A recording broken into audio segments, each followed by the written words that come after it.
ऐशी जोडी करा, ऐशी जोडी करा, रामकंठी धरा, जेने चुके फेरा गर्भवास. नाशिवंताटी प्रिया पुत्रधन, बीज ज्याचा शेन त्याची फळ. नाव धड करा सहस्त्रनामाचे, नाव धड करा सहस्त्रनामाचे, जे भवसिंधूचे थडी पावे. नाशिवंताटी प्रिया पुत्रधन, बीज ज्याचा शेन त्याची फळ. तुका म्हणे काळा हाना तोंडावरी, भाता भरा हरे रामबाणे. नाशिवंताटी प्रिया पुत्र धन, बीज ज्याचा शेन त्याची फळ. पांडुरंगा करो प्रथम, पांडुरंगा करो प्रथम, करो प्रथम, पांडुरंगा करो प्रथम नमन. दुसरे चरणा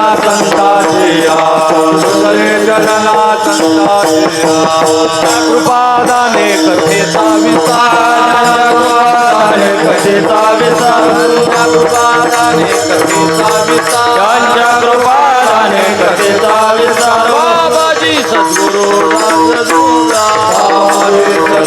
दास तुका, बाबाजी सद्गुरु दास तुका. पांडुरंगा करू प्रथम नमन, दुसरे चरण संतांच्या, यांच्या कृपादाने कथेचा विस्तारू. बाबाजी सद्गुरु दास तुका, जयांचे केली स्मरण, होय सकळ विद्यांचे अधिकरण. ते चिवंदू श्री चरण श्री गुरूंचे, ते नमस्कारुनी आता कायमा जीवाने मानेल संतासे. रंगवो चित्तासे आपुलिया, माझी वाणी तुझे वर्णे गुणनाम. ऐसे देई प्रेम काही कळा, संपाद ज्ञानंशी विदाय भक्ती मिलोकितो येन समाज राज. वैराग्यवंतम सुविचार युक्तम नमामि जोगम शिरसा गुंत. मस्तक हे पायावरी या वारकरी संतांच्या, सेवे लागी सेवक झालो. सेवे लागी सेवक झालो, सेवे लागी सेवक झालो.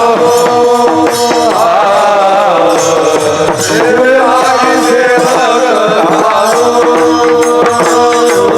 तुमच्या गेलो निज चरणात, तुमच्या गेलो निज चरणात.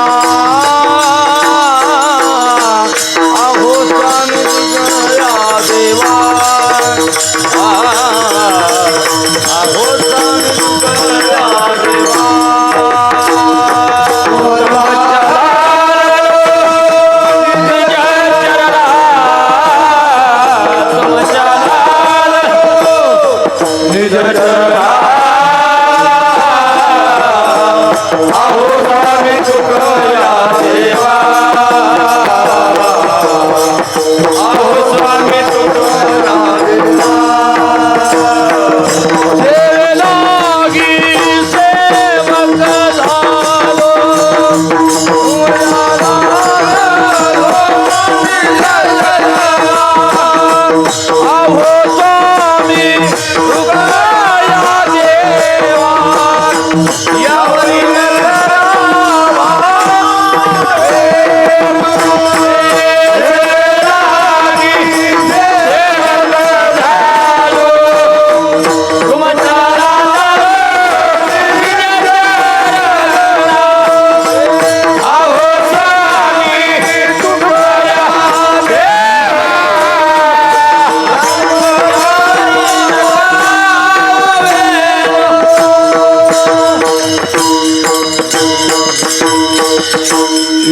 प्रवेश मम वाचमिमां प्रसुप्तां, संजीवयत्यखिल शक्तिधर स्वधाम्ना.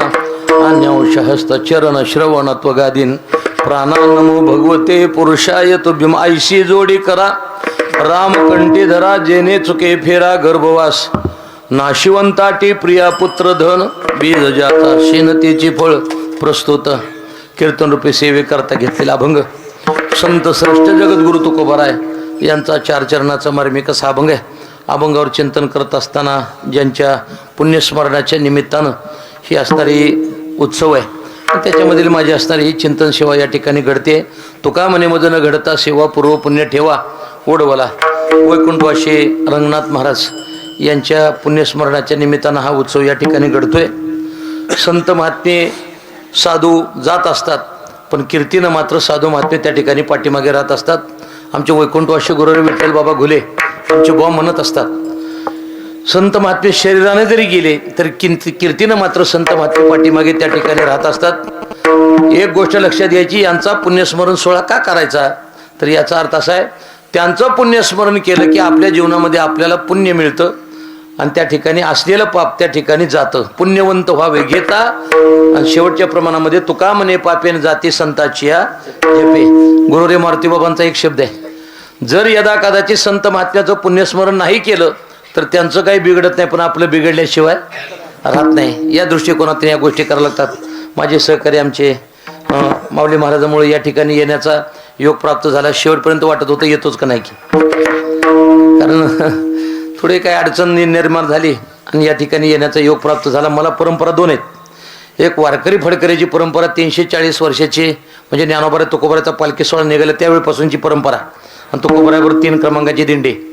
आणि दुसरी परंपरा म्हणजे या महाराष्ट्राला 80% कीर्तनकार ज्या संस्थेने फुकट दिले, फुकट म्हणजे विद्यार्थ्याला फी नाही, शिक्षकाला पगार नाही, अशा संस्थेचा मी विद्यार्थी आहे. गुरुनाम गुरु सद्गुरू जोग महाराज वारकरी शिक्षण संस्थेचा. म्हणून माझ्या तोंडातून येणारे जे काही थोडेफार शब्द आहेत तो सर्व कंपनीचा माल आहे, चायना माल नाही. फक्त एवढं लक्षात ठेवा. थोडंच बोलेल, अभंगाला धरून व्यवस्थित गोड प्रयत्न त्या ठिकाणी मांडण्याचा प्रयत्न करेल. तुकोबाराय म्हणतात आईशी जोडी करा. जोडी करा म्हणजे काय करा, तर तुकोबाराय म्हणतात पुण्य करा. बहुता सुकृताची जोडी, जोडी शब्द आला. जोडी करा म्हणजे काय करा, देवाचं नामस्मरण करा. देवाचं नामस्मरण करत असताना मग अनेक देव आहेत, मग कोणत्या देवाचं नामस्मरण करा, रामकंठी धरा. महाराज म्हणतात देवाचं नामस्मरण, रामाचं नामस्मरण कंठामध्ये धारण करा. पण महाराज रामाचं नामस्मरण जर आम्ही कंठामध्ये धारण केलं तर त्याचा संसारिकाला आम्हाला काही फायदा आहे का. महाराज म्हणतात जेणे चुके फेरा गर्भवास हा फायदा आहे. मग पुढे त्यांनी सांगितलं जर यदा कदाचित आम्ही प्रभू रामचंद्राचं नामस्मरण नाही केलं तर काय होईल हो. महाराज म्हणतात जे जे मिळाले ना, पत्नी असेल, पुत्र असेल, धन असेल, एक ना एक दिवस जाणार आहे. नाशिवंताटी प्रिया पुत्र धन बीज ज्याचा शेण त्याची फळं. बीज जर नाशिवंत असेल तर त्याची फळं, त्याची फुलं, त्याची पानं ही सगळी नाशिवंत झाले. 2 प्रमाण. तिसऱ्या प्रमाणामध्ये महाराजांना विचारलं महाराज काय करावं लागेल त्याच्याकरता. हे जर नामस्मरण केलं तर महाराज म्हणतात नाव धड करा सहस्त्रनामाचे, जे भव सिंधूची थडी पावे, आपल्याला तरुण जाता येईल. आणि शेवटच्या प्रमाणामध्ये सांगितलं जर यदा कदाचित तुम्ही देवाचं नामस्मरण केलं तर काळ जरी जवळ आला तरी तो परत गेल्याशिवाय राहत नाही. तो काळ म्हणे काळा हाना तोंडावरी भाता बरा हरे रामबाणी. नाशिवंताटी प्रिया पुत्र धन बीज ज्याचा शेण त्याची फळ. हे अभंगाचं तात्पर्य. विठाला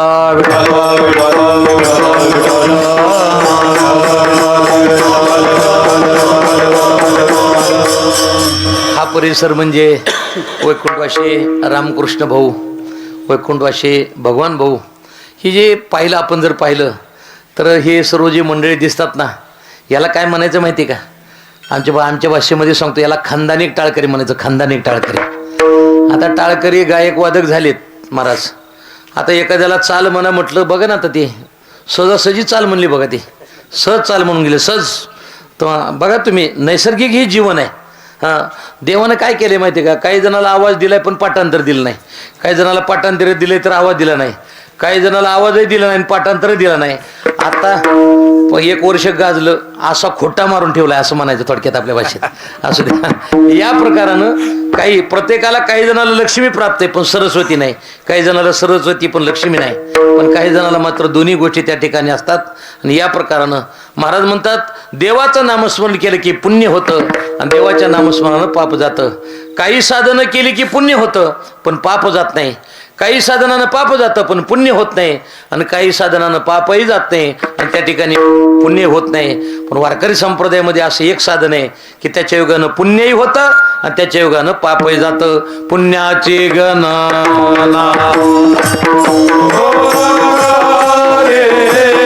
पुण्याची गणना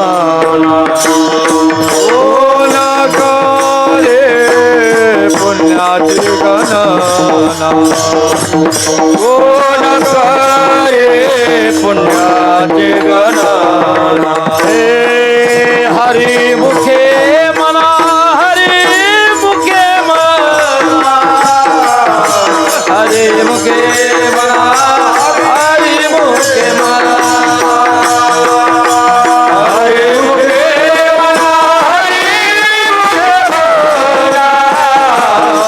हरी मुखे मना हरी मुखे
मलाही जास्त चालीपाठ नाहीत पण वजन पाडण्याकरता 5-6 पाठ केलेत मी.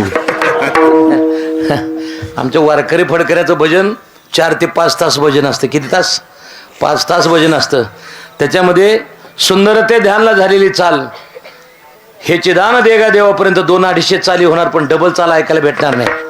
आपण काय टिकवलं? आपण एवढं टिकवलं. आपण 4 मजली इमारत बांधली, 25 लाखाची गाडी घेतली, 5-50 लाख रुपये बँकेत ठेवले. तो श्रीमंत नाही. ज्याचे 1000 अभंग पाठ आहेत 500 चाली पाठ तो वारकरी संप्रदायाला श्रीमंत, सगळ्यात मोठा श्रीमंत आहे. काय करणार आहे बाकीचं? बरोबर येणारं धन आपण कमवावं, जे ठेवून जायचे ते धन काम कमवू नये. तसं तुकोबराय ज्ञानोबराय म्हणतात हरिमुखे म्हणा हरिमुखे म्हणा पुण्याची गणना कोण करे. आता उदाहरण देतो ना, अभंगामध्ये मी प्रवेश करतो, वेळ झाली आहे. मला तुम्हाला विचारायचं आहे बाबा, तुम्हाला मी विचारतो. कडब्याची 1 पेंडी पेटवायची होती, कडब्याची 1 पेंडी पेटवायची होती तर त्याला किती काड्या आणावं लागतील? 1. आणि जर समजा 1000 पेंड्या पेटवायच्या असतील तर 1च. कीर्तन झाल्यावर कोणाची पेटवू नका, पण फक्त एक सांगतो तुम्हाला, म्हणजे परिस्थिती अशी आहे. मला सांगा, 1 जरी पेंडी पेटवायची असेल तर 1 काड लागते. 1000 पेंड्या पेटवायचे असतील तर एकाच काडीनं त्या ठिकाणी पेटली जाते. तसं कायिक पाप असू द्या, वाचिक पाप असू द्या, मानसिक कळत आणि न कळत कोणताही पाप असू द्या, माझ्या देवाच्या नामस्मरण ते जातं. पर्वताप्रमाणे वज्रले पोहण्या भक्ताशी महाराज हरी उच्चारणी अनंत पाप राशी जातील लयाशी मात्रे. एक आमच्या गुरुरे महाराजांची आठवण म्हणून उदाहरण देतो. अभंगामध्ये मी प्रवेश करतो. बघा की ज्या वेळेला हे उंदीर मांजराच्या भेटीला गेला आणि 2 दिवसानं परत आला. होय म्हणा, तुम्हाला काही होय म्हणायची सवय लागली. होय म्हणा, म्हणा की म्हणा की. हा, हे तुम्ही दोघं तिकडे पुढे रे दादा, तुम्ही इथे इथे इथे इथे इथे हे पोरांना इकडे इथे पुढे समोर तुम्ही इकडे इकडे इकडे इथं. हां, ती म्हणतील ह्या पिढ्यानं पुढं कशाला बोलून घेते काय माहिती. विठाला विठाला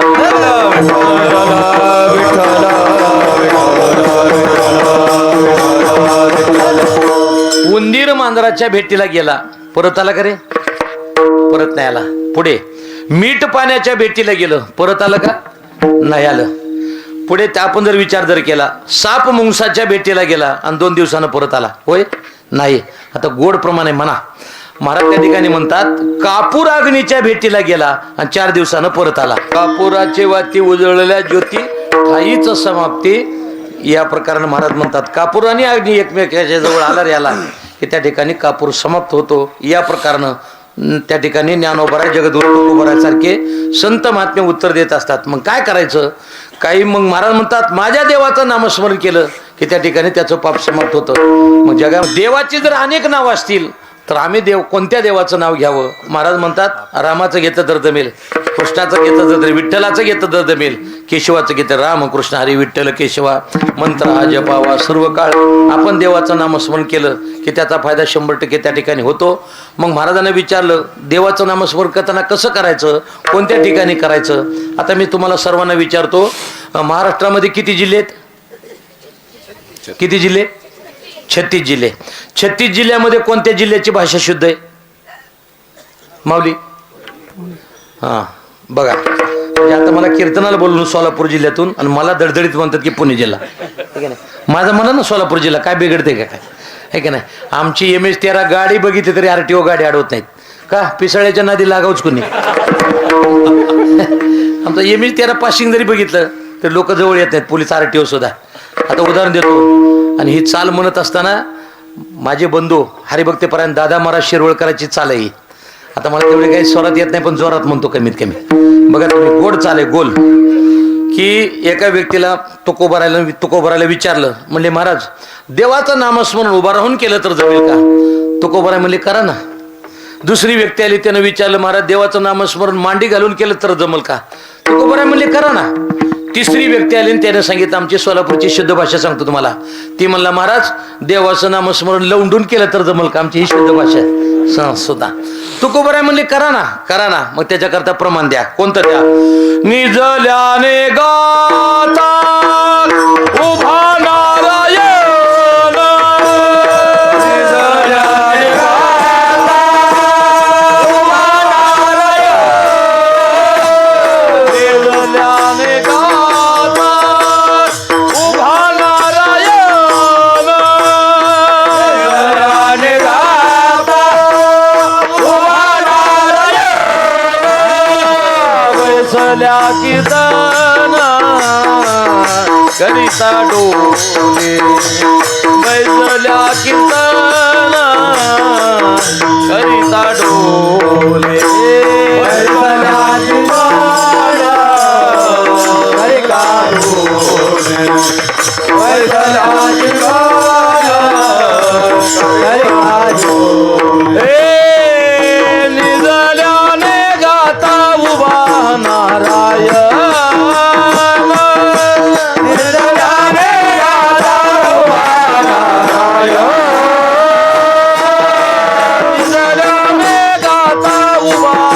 निजल्याने गाता उभा नारायण,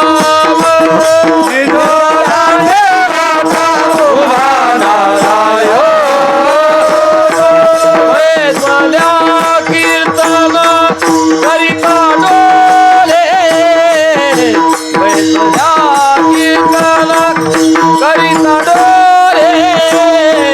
वैसल्या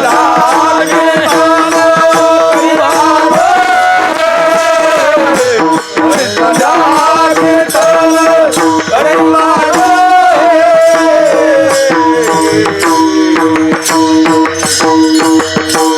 निजल्याने गाता उभा नारायण, बैसल्या कीर्तन करिता डोले. आमचे गुरुरे दादा सांगत असतात अग्नीवर पाय मुद्दाम पडू द्या अथवा चुकून पडू द्या, चटका बसल्याशिवाय राहत नाही. तसं माझ्या देवाचं नामस्मरण तुम्ही कसंही करा, देवाच्या नामस्मरणाचा फायदा झाल्याशिवाय राहत नाही. एक जुन्या आमचे वारकरी संप्रदायातले कीर्तनकार आहेत, तुम्हाला सांगतो माऊली महाराज. आपण कीर्तनामध्ये सुद्धा नावं घेत असताना प्रसिद्ध कीर्तनकाराची घ्यायची नाहीत, सिद्ध कीर्तनकाराची घ्यायची. आणि भंगार कीर्तनकाराचं तर नावच घ्यायचं नाही आपण. आता मलाही कोणी जॅकेट दे नाही, घाला वाटते पण काय करू. माऊली तुम्ही जर दिलं तर बरोबर लावू मला जॅकेट आहे. हा देता? हा तुम्हाला सांगू का, जी आपण वारकरी संप्रदायाची परंपरा आहे ना, आमच्या महाराजांचे शब्द मला आवडतात. आणि वैकुंठवासी जगन्नाथ अण्णा पवार आचार्य वेदांत वाचस्पती, वारकरी संप्रदायातल्या कीर्तनकारांना जॅकेट नाही करायचं मंडळी. तुम्हाला सांगू का, समाजासमोर जाताना वारकरी संप्रदायाचा कीर्तनकार जसा आहे ना तसा गेला पाहिजे. त्यानं नौटंकीपणा करायचा नाही. जॅकेट घाल, हे घाल. आता ते अजून एक निघाले बघा, ते एवढा काटाचं धोतर, ते लुगडं घातले का धोतर घातले हे ओळखत नाही. त्याचं बघा एवढं, ते मला बी कोणी देना नाहीतर घाला वाटते, पण काय होतं ते घालू नका. हे तुम्हाला सांगतो नकाची करू. मला माफी मागून बोलायचं आहे. एक लक्षात ठेवायचं, सोनं मातीत पडू द्या, नाहीतर सोनं चिखलात पडू द्या, नाहीतर सोनं विष्ठेत पडू द्या, सोन्याची किंमत कधीच कमी होत नाही. तसं तुम्ही समाजाच्या समोर नैसर्गिक जा, तुमची कधीच किंमत कमी होणार नाही. जसं आहे ना तसं जीवन जगा. ही वारकरी संप्रदायाची परंपरा आहे. मी सांगतो, वैकुंठवासी रंगनाथ महाराजांचं जीवन जर आपण पाहिलं, माझ्या ज्ञानोबराची गोड ओवी मला आठवते. वाचस्पतीचे निपाडे सर्वज्ञता तरी जोडे, परी वेळवी माझे दडे महिमे बेने. याच्या अर्थ असा आहे की मोठेपणा असतो पण संत महात्मे लपवत असतात, आणि आपला कमीपणा असतो पण आपण दाखवण्याचा प्रयत्न करतो. काय ज्ञानोबराचे गोड शब्द आहेत. जैसे बिंब तरी बचके एवढे, परी प्रकाशात तरी लोके थोकडे. ज्ञानोबराय म्हणतात, काय असतं, सूर्य लहान असतो पण सगळ्या जगाला प्रकाश देतो. तसं संत महात्मे दिसण्याकरता असतात, परंतु सर्व जगाला ज्ञानाचा प्रकाश देण्याचं काम संत महात्मे त्या ठिकाणी करत असतात. मी कुठून बाजूला गेलो लक्षात ठेवा. महाराज म्हणतात, देवाचं नामस्मरण कसंही करा. इथून बाजूला गेलो होतो. आता 4 प्रकारचे आव्हाने आहेत. परापश्यंती, मध्यमानी, वैखरी. 4. मग काही वेळा देवाचं नामस्मरण मोठ्यानं करावं आणि काही वेळा देवाचं नामस्मरण मनातली मनात करावं. मग आता माझ्या बोटात अंगठी बघा, 1 तोळ्याची दिसते का? होय तर म्हणा. म्हण काय नसं नका, पण होय तर म्हणा की. तुम्ही तर म्हणा, चौरे म्हणा की होय. हा, माझ्या बोटात 1 तोळ्याची अंगठी. मी काय म्हणेल, हे पलीकडचे कुठलेत, हे मृदंगाचार्य कुठलेत. माझं बोट मला गबसू देत नाही ना ती 1 तोळ्याचं. हे कुठलेत, ते पलीकडचे कुठलेत, तिकडचे कुठलेत, मी म्हणेल ना. मग आता इथं म्हणेल मी तुम्हाला, हे कुठलेत ते कुठलेत. पण खाली इडशी बसून खाली गेडन माझी जर दगड लावून गाडी अडवली चोरांनी समजा, तर मी त्यांना म्हणेल का हा रस्ता कुठे जातोय, बोला की. म्हणेल का मी? म्हणणार का नाही? आता नीट आहे का, ही विनोदा करत ऐकू नका. महाराज अभंगाला सोडून कुठे गेला आणि बरोबर अभंगावर कुठे आला आणि दृष्टांत कोणते दिले हे लक्षात आलं तर कीर्तन तुमच्या लक्षात येईल. मला काय सांगायचंय, इथं मी अंगठी तुम्हाला दाखवणार पण तिथं गेल्यानंतर लपवणार. तसं काही वेळा देवाचं नामस्मरण हे उघड करायचं, काही वेळा मनातले मनात करायचं. नामाचे चिंतन प्रगट पसारा, असाल ते करा जे ते आणि बाकीच्या वेळेला ज्ञानदेवा मौन जपमाळा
बरोबर. पहिली चाल खाली झाली की दुसरी चाल वर झाली पाहिजे.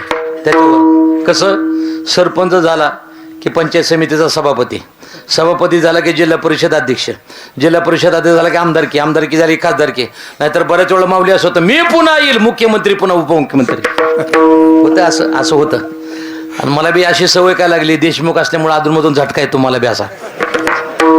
महाराज त्या ठिकाणी म्हणतात, काय करा, ज्ञान देवा मौन जपमाळा अंतरी धरून श्री हरी जपे सदा. जरा माफी मागून एक उदाहरण देतो, पटतंय न पटतंय पण आपण वारकरी संप्रदायातल्या प्रत्येक कीर्तनकारानं वारकऱ्यानं ही गोष्ट केली पाहिजे. माझं मत आहे, आम्हाला सुद्धा जोग महाराज संस्थेतून येताना सांगितलं जातं, प्रत्येक कीर्तनकारानं सकाळी उठल्यानंतर ज्यावेळेला आपला पूजा वगैरे होते त्यावेळेला दररोज गात्यातले 100 अभंग नित्य नियमाला वाचायचे म्हणजे वाचायचे. ज्ञानेश्वरी त्या 100 ओव्या नित्य नियमाला वाचायच्या म्हणजे वाचायच्या. त्याच्या पुढे पाहिलं विष्णू सहस्त्रनाम, पुढे आपण गीतेतला 1 अध्याय आपण दररोज त्या ठिकाणी वाचायचा. आपली अपवित्र वाणी त्या ठिकाणी पवित्र झाल्याशिवाय राहणार नाही. आज कीर्तनकार नित्य नियम करतात का नाही हे फार मोठी वारकरी संप्रदायाची खंत आहे. काय करायचं, फक्त काय करायचं, संध्याकाळी कीर्तन आहे, मग कोणत्या अभंगावर कीर्तन करायचं, मग युट्यूबवर 2-3 महाराजाची कीर्तन ऐकायचं, ह्याचं थोडं ऐक, त्याचं थोडं ऐक, त्याचं थोडं ऐक, सगळ्याचं थोडं थोडं ऐकायचं आणि संध्याकाळची पंगत घालायची. लक्षात आलं बरं, नाही तर त्या सोडून मला त्या ठिकाणी म्हणतात ते पंगत घालायचे. तुम्हाला सांगू का, बांधकाम जर करायचं असेल तर पहिल्यांदा वीट आणून टाकावं लागते, खडी आणून टाकावं लागते, वाळू आणून टाकावं लागते, लोखंड आणून टाकावं लागतं, सगळं आणून टाकावं लागतं, नंतर मिस्त्रीला बोलावं लागतं आता बांधकाम चालू करायचं आहे. तसं वारकरी संप्रदायाचा कीर्तनकार कधीच निर्माण होतो, त्यानं पहिल्यांदा ओव्या पाठ करावं लागतात, काही त्या ठिकाणी कोणते प्रमाण लागतात ते प्रमाण पाठ करावे लागतात. हे सगळं पाठांतर करायचं, नंतर 2 तास कीर्तनाला उभं राहायचं. आता माऊली दुर्दैव झाले. कोणतं दुर्दैव झाले? ज्याला एकच ओवी पाठ आहे तो प्रवचनकार होतो. बोला की. ज्याला एकच अभंग पाठ आहे त्याचं द्रुपद पाठ नाही तो कीर्तनकार होतो, आणि ज्याचं काहीच पाठ नाही तो दिंडीचा मालक होतो. बरोबर आहे ना.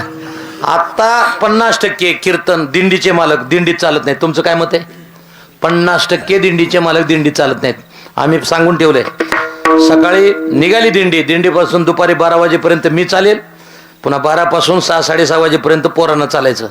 याचा अर्थ असा आहे, ज्याचं त्याचं काम ज्याची त्यांनी करायचं. दिंडीचा मालक दिंडीत चालला की सगळं वळणात भजन होत असतं. तुम्हाला सांगतो, आपण स्वतः त्या ठिकाणी दिंडीमध्ये चालायचं. आणि वारकरी संप्रदायामध्ये सगळ्यात मोठी सेवा कोणती आहे? नाही तुम्हाला भजन येऊ द्या, नाही येऊ दे ना, कमीत कमी श्रवण तरी होईल ना. श्रवणे कीर्तने झाले ते पावन, सनका अधिक जाणं परमभक्त. मी त्याच्याकरता सांगतो, मग काय होईल? मग महाराज आम्हाला सांगा ना. आम्ही देवाचं नामस्मरण केलं, तुम्ही म्हणता करा, मग करा म्हटल्यानंतर आम्ही नामस्मरण केलं, पण त्याचा फायदा काय होईल? तो को बराय म्हणता, जेने चुके फेरा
आईशी जोडी करा रामकंठी धरा. पहिला शब्द आहे आईशी जोडी करा, म्हणजे त्या ठिकाणी पुण्य करा.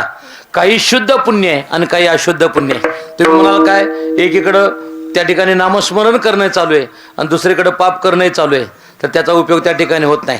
आपण विचार जर केला तर महाराज म्हणतात आपण नामस्मरण करतो, पण नामस्मरण करत असताना पाप करणं सोडलं तर त्याचा फायदा 100% होतो. गुरु रे दादा एक उदाहरण देत असतात.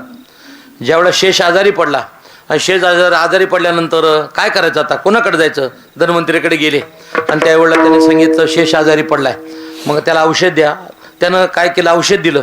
औषध दिल्यानंतर ते औषध शेषाला दिलं, पण त्याच्या योगानं त्याचा काही आजार बरा होईना. 15 दिवस झाले, 20 दिवस झाले, 25 दिवस झाले, 1 महिना झाला. मग धन्वंतरीने सांगितलं आता काय करावं लागेल. म्हणजे मी तर औषध दिलं पण याचा आजार काय राहत नाही. मग शेवटी परिणाम असा झाला की ते म्हणले आता मीच येतो स्वतः. आणि स्वतः येतो म्हटल्यानंतर ते आले, औषध आणलं पण लगेच खायला दिलं नाही. त्याने काय केलं, त्याला शेषाला अगोदर त्याच्या डोळ्याला पट्टी बांधली. कुणाच्या? शेषाच्या डोळ्याला पट्टी बांधली आणि नंतर इकडं औषध खायला दिलं. दिल्याबरोबर त्याचा 100% परिणाम झाला. शेषाने विचारलं, दररोज जो दिला होता ना औषध ते वेगळं होतं का? ते म्हणजे तेच होतं. मग परिणाम का होत नव्हता? त्याने सांगितलं, ते औषध खात असताना तुझी विषारी दृष्टी त्याच्यावर पडायची आणि त्याची पावर समाप्त व्हायची. आता नीट ऐका काय होतं. इकडं त्या ठिकाणी पाहणं चालू झाल्यामुळं औषधातली पावर समाप्त व्हायची. मग काय केलं, एकीकडं पट्टी बांधली आणि दुसरीकडं औषध खायला दिलं. त्या औषधाचा परिणाम झाला. तसं एकीकडं नामस्मरण करता आणि दुसरीकडं पाप करणं चालू असेल तर त्याचा परिणाम होत नाही. म्हणून आईशी जोडी करा. मग काय करा, रामकंठी धरा. राम जर नामस्मरण केलं तर काय फायदा होतो? आमच्या महाराजांचे एक आवडती परंपरेची चाले, रामचंद्र बाबा बोधे, ते एक प्रमाण आहे बघा. राम म्हणता रामच होईजे, पदी बैसुनी पदवी घ्यायचे. हे गोड उत्तर आहे, गोड. महाराज त्या ठिकाणी म्हणतात, अंतकरणातला जोपर्यंत काम जात नाही तोपर्यंत मुखामध्ये राम येत नाही. याचं गोड उत्तर आहे. महाराज त्या ठिकाणी म्हणतात, आणि नीती आली की अनिती निघून गेल्याशिवाय राहत नाही. धर्म आला की अधर्म निघून गेल्याशिवाय राहत नाही. पुण्य आलं पाप निघून गेल्याशिवाय राहत नाही. चांगलं आलं की वाईट निघून गेल्याशिवाय राहत नाही. प्रकाश आला की अंधकार निघून गेल्याशिवाय राहत नाही. पोलीस आले की चोर निघून गेल्याशिवाय राहत नाही. आणि मुखामध्ये राम आला की अंतकरणातला काम निघून गेल्याशिवाय राहत नाही. तुका म्हणे देह बरीला विठ्ठली, काम क्रोधे केले घर रीते. या प्रकारानं मग काय करा, मी माफी मागून सांगतो, आपल्या लोकांनी आपलं वर्णन करण्यापेक्षा, नीट ऐका, आपल्या लोकांनी आपलं वर्णन करण्यापेक्षा आपल्या विरोधी लोकांना आपलं वर्णन केलं पाहिजे. आणि 100 वर्ष जगण्यापेक्षा 50च वर्ष जीवन जगायचं. पण आमचे वा म्हणायचे, मस्तीत पण शिस्तीत जीवन जगायचं. आमच्या बंडाता त्यांचा शब्द आहे, तात्या म्हणतात, मस्तीत पण शिस्तीत जीवन जगायचं. तुम्हाला उत्तर देतो आणि पुढे मी जातो. काय झालं, तुम्ही म्हणाल विरोधी लोकांनी कसं वर्णन करावं. ज्या वेळेला प्रभू रामचंद्राचं नाव घेतल्यानंतर दगड तरत होते का नव्हते? दगड तरत होते. आणि दगड तरत असताना मंदोदरीला कळालं की प्रभू रामचंद्राचं नाव घेतलं की दगड तरतात. मग मंदोदरीनं पतीला सांगितलं, पतिराज कशाला त्या रामाच्या नादी लागता तुम्ही? त्यांच्या नावानं दगड तरतात. उद्या जर त्यांचं तुमचं युद्ध चालू झालं आणि रामानं जर दगडाला सांगितलं, बघा यांच्याकडे, तर बोला की शब्द आला का तुमच्या लक्षात? मराठवाडी शब्द आहे, बघा यांच्याकडं. लोक म्हणतात का नाही, बघ बरं त्याच्याकडं, बघ त्याच्याकडे. तसं म्हणले त्या दगडाला जर सांगितलं बघ याच्याकडं, तर ते दगड आपल्याला सोडतील का? मग काय करायचं असतं? आमच्या बुवांचा शब्द आहे, बुवा म्हणायचे, मोठ्या माणसाने अविश्वासाचा ठराव येऊन राजीनामा देण्यापेक्षा शहाण्या माणसानं लवकर राजीनामा द्यायचा. बऱ्याच जणांच्या किल्ल्या तोडून घ्याव्या लागतात तरी निघत नाहीत.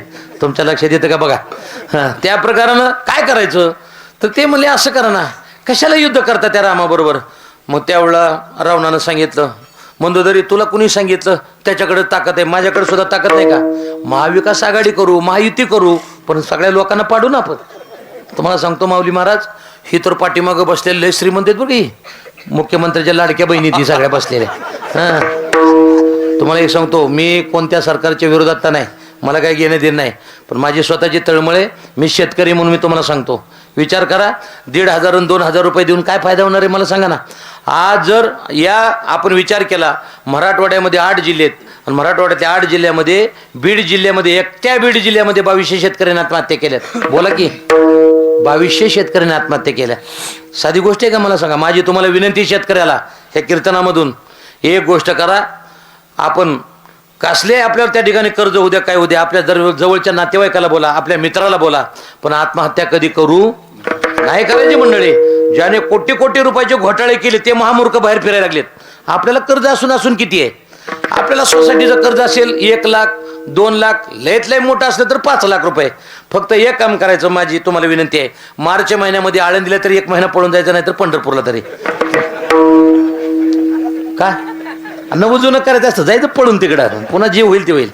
पुन्हा एप्रिल महिन्यामध्ये बघायचं कसं काय चाललंय गावात, एवढंच करायचं, दुसरं काय करायचं? पळून त्या आत्महत्या करायची.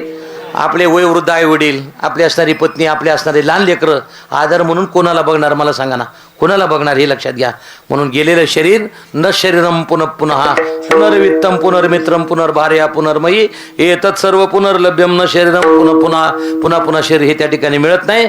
मग या प्रकारानं त्याने सांगितलं आपल्याकडे सुद्धा ताकद आहे. मग ते 5-6 जणांना घेतलं बरोबर रावणाने आणि समुद्राच्या कडेला गेले. ते न्यावीच लागतात 5-6 जण होय म्हणायला, काही म्हणलं तरी होयच म्हणते ती. हां, मग त्यावेळेला ते 5-6 जण बसवले आणि बसवल्यानंतर तिथं गेले.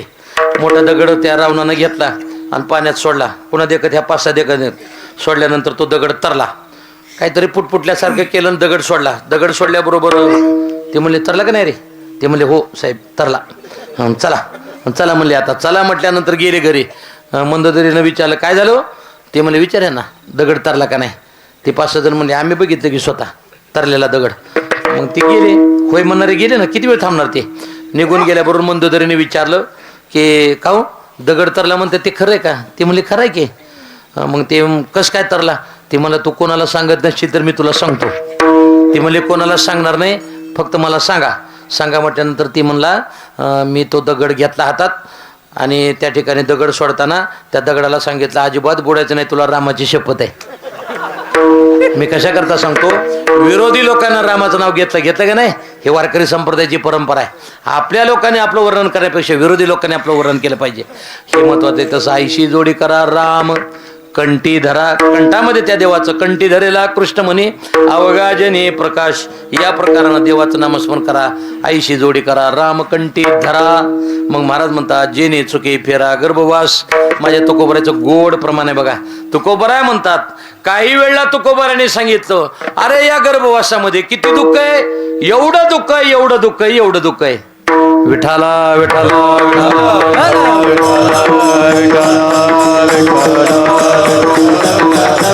काय सांगू गरबीची यातना मज भोगिता नारायणा मौस मळमूत्र जाना तुझं क्षणोक्षणा तसे.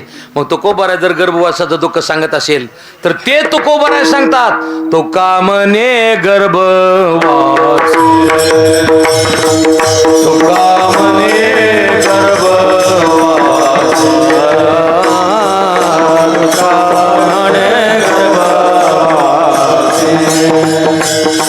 तुका म्हणे गर्भवास सुखे घालावे आम्हाशी सुखे घालावे आम्हाशी गुण गाये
गुण गाये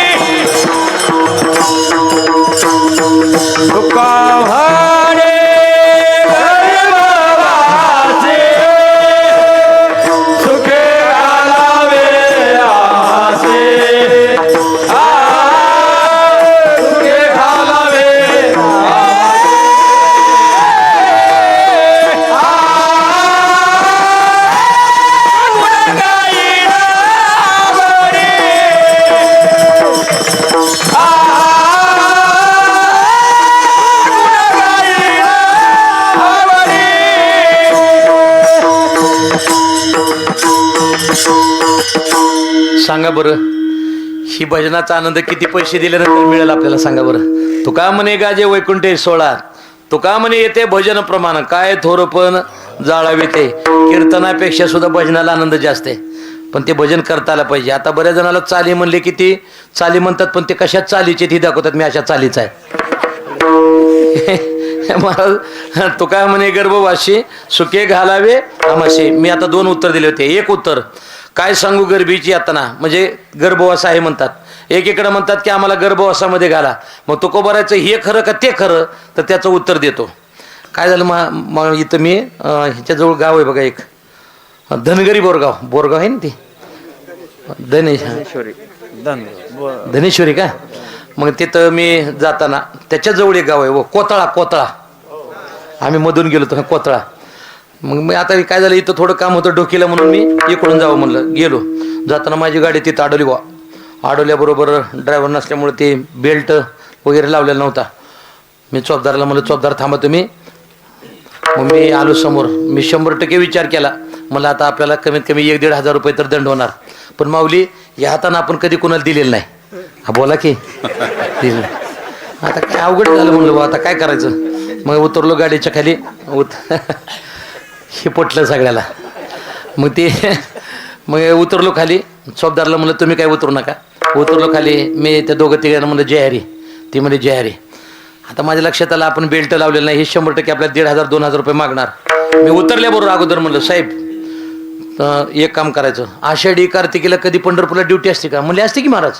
मी म्हणलं आपल्या इथं 42 रूम आहे 4 मजली मठ आहे जेवायला राहायला सगळी सोय करतो यायचं बरं का साहेब. ते म्हणले महाराज चहा प्याल्याशिवाय जाऊ देणार नाही. म्हणले प्याल्याशिवाय जाणारच नाही.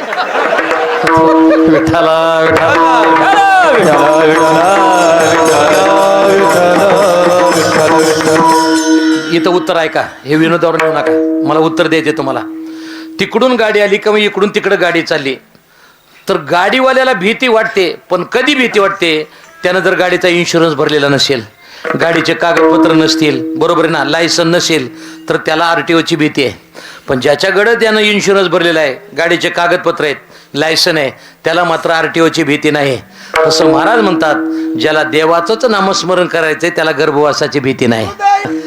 हृदयासता नाम तुझे गर्भवासी दुःख नाही येता जाता हृदयासता नाम तुझे. तसं महाराज म्हणतात गर्भवासाचं दुःख संत महात्म्याला कधी त्या ठिकाणी होत नाही का. गुण गाय नावडी हेची माझे सर्व जोडी तुका म्हणे गर्भवासी. आम्हाला गर्भवासामध्ये घाला. पण महाराज म्हणतात मग इथं सांगितलं की आईशी जोडी करा रामकंठी धरा जेणे चुके फेरा गर्भवास. पुन्हा पुन्हा जन्माला येईल पुन्हा पुन्हा मरण समाप्त होतं. याच्याकरता गुरुदेव महाराज एक उदाहरण देत असतात. एखाद्या संत महात्म्याला जन्माला येणं आणि मरणं याचं दुःख वाटतं. किती वेळा जन्मा यावे नित्य व्हावे फजित. मग त्याच्यामध्ये भीती वाटते. त्यांना वाटतं नको आपण जन्माला यायला. पण काही जणांना मात्र भीती वाटत नाही. कशी वाटत नाही. एखादा व्यक्ती जर समजा त्या ठिकाणी नकळत त्याच्याकडून गुन्हा घडला आणि त्याला जेलमध्ये जाण्याची वेळ आली. तो जर सुटून आला ना तर 1 महिना गावातील लोकांना तोंड दाखवत नाही का नकळत गुन्हा घडला आणि आपल्याला जेलमध्ये जावं लागलं त्याला वाईट वाटतं. पण जो 12 महिन्यात 24 वेळा जेलमध्ये जाऊन येतो त्याला विचारलं भाऊसाहेब तुम्हाला काय वाटतं जेलचं. ती म्हणलं आपली सासरवाडी कधी आणि कधी जा. याला म्हणायचं बिनलाजा. आपला मराठवाड्याचा शब्द आहे बिनलाजा आहे की नाही. विठाला विठाला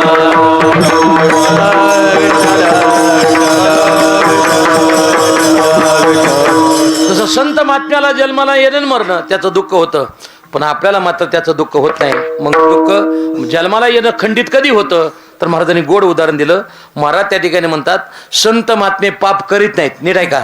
संत महात्मे पाप करीत नाहीत आणि पुण्य केलं असं म्हणत नाहीत. संत महात्मे पाप करत नाहीत आणि पुण्य केलं असं म्हणत नाहीत. त्याच्यामुळं पाप पुण्याच्या विवर्जित ज्याची अवस्था झाली त्याला जन्माला येण्याची गरज नाही. कसं तुका म्हणे आम्ही झालो अग्नी रूप लागून येदी पाप पुण्यांगा झुंजार ते एक विष्णुदास जगे पाप पुण्यांगी नातळे त्या कधी गोविंद असनी गोविंद शयनी गोविंद त्या म्हणे बैसलासे. या प्रकारानं महाराज म्हणतात आईची जोडी करा रामकंठी धरा जेणे चुके फेरा गर्भवास चुकेल. मग महाराज आम्हाला सांगा ना या प्रपंचामध्ये काय काय नाशिवंत आहे. तू जर रामाचं नामस्मरण नाही केलं तर महाराज म्हणतात गर्भवासाला यावं लागेल मरावं लागेल. मग ते म्हणले मग काय होतं नाही. जे जे या मूर्ती लोकांमध्ये आलं ते सर्व जाणार आहे. अभंग नाशिवंताटी प्रिया पुत्र धन बीज ज्याचा शिन त्याची फळ. महाराज म्हणतात काय काय नाशिवंत आहे. नाशिवंत आटी म्हणजे आटणार काय नाशिवंत आटी प्रिया म्हणजे पत्नी. महाराज जग असे महात्मे 3 होऊन गेले. एका महात्म्याची पत्नी वारली नरसिंह मेहता. त्याने विचारलं महाराज तुमचं कसं काय. ते म्हणले आपण परमार्थ करण्याकरता मोकळा झालो. मेले म्हणल्यानंतर मोकळा झालो की आपण. मग दुसऱ्यानं विचारलं महाराज तुम्हाला एक माफी मागून सांगतो काही कीर्तनकार कीर्तनामध्ये सांगतात की तुकोबाराची पत्नी कर्कश होते. हे कीर्तनामध्ये कधी सांगू नका. एक सांगा काय, तुकोबाराची पत्नी कर्कशा नव्हती, पण तुकोबारायांना अन्न खाऊ घातल्याशिवाय अन्नाचा कण पोटात जाऊ देत नव्हते. हे कीर्तनात सांगा. कोणत्याही डोंगरावर जाऊ द्या, त्यांना भाकरी खाऊ घातल्याशिवाय आईसाहेबांनी कधी पोटात कण जाऊ दिलं नाही, म्हणजे अन्न जाऊ दिलं नाही, याचा अर्थ हे सांगा.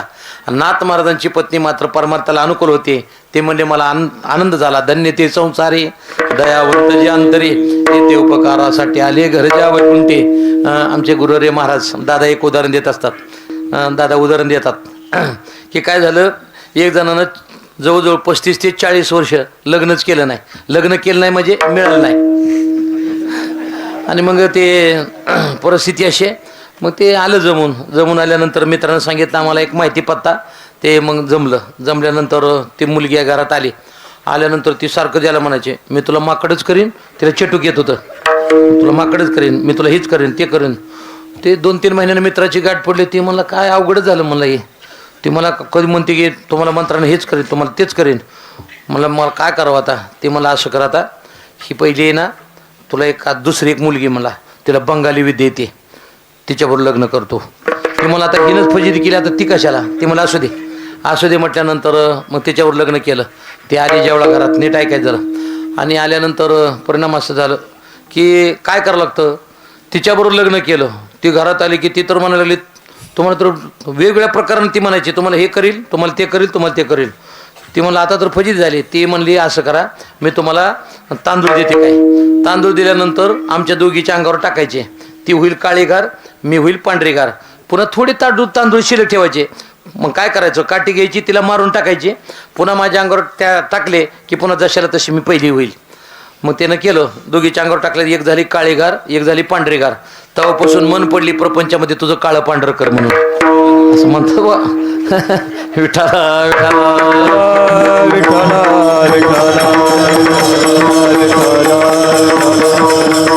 काय असू द्या, परंतु मी कशा करता उदाहरण दिलं, जशी काळी घार घातक आहे, तशी पांढरी घार सुद्धा घातकच आहे. दोन्हीलाही संपवावं लागतं. तसं काही गोष्टी अनुकूल असतात आणि काही गोष्टी प्रतिकूल असतात आणि काही गोष्टी संपवाव्या लागतात. तसं ती आपण जर अनुकूल पत्नी भेटली तर परमाकरता अनुकूलता झाली, आणि प्रतिकूलता असेल तर त्याच्यामध्ये जर उलट चिंतन करायला जास्त वेळ त्या ठिकाणी मिळेल. महाराज म्हणतात ना शिवंताटी प्रिया, महाराज म्हणतात प्रिया म्हणजे त्या ठिकाणी पत्नी. मग काय झालं, वडील वारले होते याचे, आणि वडील वारल्यानंतर तो पत्नीला म्हणायचा आता प्रत्येक महिन्याला माशी घालावं लागतं. मग त्यावेळेला आपण पोळ्याचं वगैरे जेवण करत जाऊ. तर ती उलटी होती जरा, आणि उलटी असल्यामुळे ती म्हणायची तुम्ही जर पोळ्या म्हणला तर तिनं म्हणायचं मग मी पिठलं भाकरी करील. तिनं पिठलं भाकरी करायची. मित्र गाठ पडला, ती म्हणला अरे हे तर उलटच करते बाबा, काय करावं. ती म्हणला तुला जसं करायचं आणि त्याच्या उलटं बोलायचं म्हणजे सुलट होईल.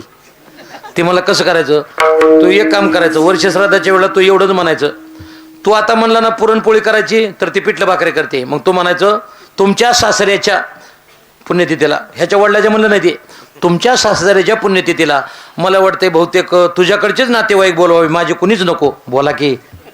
मग ती म्हणली नाही तुमचेच बोलवायचे. बोलवा म्हटले. बोलवा म्हटल्यानंतर ती म्हणली मला वाटतं, हा म्हणला मला वाटतं बहुतेक पिठलं भाकरीच करावी. नाही पंचपक्वानच करायचं म्हणले. नाही तुम्ही म्हणणार, ती म्हणणारच नाही. मी आता पंचपक्वान म्हणायचं, पुरणपोळी कशाला म्हणू, पंचपक्वान करायचं. मग आता योग आला, योग आल्यानंतर ते म्हणला बघ नैवेद्य वगैरे इकडे तिकडे सोडून कुठे देव टाकून उकंड्यावर वगैरे. तर ते म्हणे नाही पाण्यातच सोडायचा. मग ते चंद्रभागेला आला होता पूर. आता दुसरी कशाला नदी घेऊ, आमची चंद्रभागेला महापूर आला होता. आणि यानं सांगितलं बघ ते नैवेद्य सोडायला मध्यभागी जाऊ नको बरं का, कडेनं इथंच कुठेतरी सोड. ते म्हणले नाही मध्येच जाणार. मध्ये जा म्हटल्यानंतर ती गेली ना नैवेद्य सोडायला. गेल्याबरोबर निघाली खाली निघाल्यानंतर मध्ये एक झाड होतं. ही म्हणला झाडाला धरताल बरं का, अशीच जाईल मुली पण धरणार नाही. गेली खाली, गेली. उलटी होती ना, उलटी. आता नीट आहे का पुढचं तुम्हाला सांगतो. पुढे परिणाम काय झाला माहिती का, पाणी वाहत होतं खाली पुंडलिकरायाकडं, पण ही जो मित्र वर बघत होता, वर कुणीकडं, इकडच्या वरच्या पुलाकडं. ही मित्र म्हणला येड्या पाणी इकडं वाहतंय, इकडे गेली असं इकडे कशाला बघतो. ती मला आयुष्यभर उलटी वागली तिकडे निघायसारखी म्हणते का. मी शेखरच्या सांगतो ना शिवंताटी प्रिया म्हणजे पत्नी. महाराज त्या ठिकाणी म्हणतात मला सुद्धा कळतंय, पण कसं असतं माहिती का, जसं गिऱ्हाईक असेल तसा माल विकावा लागतो काही वेळेला. काय असतं माहिती का, फकडी पडण्याच्या अगोदरच फवारणी करावी लागते, लक्षात घ्या. महाराज म्हणतात मग प्रिया दुसरा असणारा पुत्र, 100 पुत्र होण्यापेक्षा 5च पुत्र व्हावे, आणि 5 पुत्र होण्यापेक्षा 1च पुत्र व्हावा. पुत्र व्हावा ऐसा गुंडा, ज्याचा तेही लोके झेंडा, कुळी कन्या पुत्र होती जे सात्विक, तयाचा हरेक वाटे देवा, नाशवंताटी प्रिया पुत्र आणि धन. महाराजांनी विचारलं धन कोणतं? परमार्थ महाधन.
महाधन जोडी देवाचे चरण.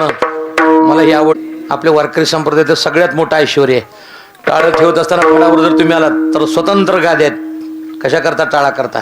आमचं धन हे बाकीचं नाही. आपलं धन मृदंग आहे, आपलं धन टाळ आहे, आपलं धन विणा आहे. महाराज म्हणतात आम्हा विठ्ठल जीवन टाळ चिपुडी या धन. वारकरी संप्रदायाचं धन आहे, बाकीचं नाही. पेटी आपल्या कीर्तनात कधी घ्यायची नाही बघा, तुम्हाला सांगतो. आता काही जणांनी तर कड लावून टाकली बघा. ते जे टॉकीजवाले ना, ते माझे 2-3 झाले कीर्तन. त्यांनी तर काही जणांनी आता ते पेटीच घेतली वाजत असले, ते टेबलवर ठेवून वाजवायचे. ते एक लक्षात घ्या. मध्ये जुगलबंदी कीर्तन चालू केले. ते इकडून एक जणांना बोलायचं आणि इकडून एक बोलायचं. बरेच आपलं नारायणगावला निर्णय लोकांना बरं तिकडे म्हणजे आपलं परिणाम झाला. दुर्दैवी झाले. तुम्हाला एक सांगू का, ज्या ठिकाणी ज्या गोष्टी घडतील वारकरी संप्रदायातल्या लोकांनी, जर एखादी व्यक्ती जर त्या ठिकाणी वारकरी संप्रदायाच्या विरोधात बोलत असेल तर त्या व्यक्तीला वेळेवर प्रतिबंध करा. माझी विनंती आहे तुम्हाला, वेळेवर प्रतिबंध करा. आता मला वाटते माऊली महाराज असं घडाय पाहिजे बरं का, घडाय पाहिजे. कधी करता आलं तर बघा, कीर्तन करायला गावात येऊ द्यायचं, भरपूर जेवण घालायचं, आणि ज्यावेळेला मंडपाकडे निघाला की निघाल्याबरोबर महाराजांना म्हणायचं महाराज यावर्षी आमच्या गावात जरा थोडासा नियम बदललाय. ते म्हणतील काय नियम बदललाय? तर म्हणायचं मंदिरात गेलं, तिथं मंडपात गेल्यानंतर 7 अभंगाच्या 7 चिठ्ठ्या टाकल्या जातात आणि लेकराला उचलायला लावली जाते. ऐकता ना तुम्ही?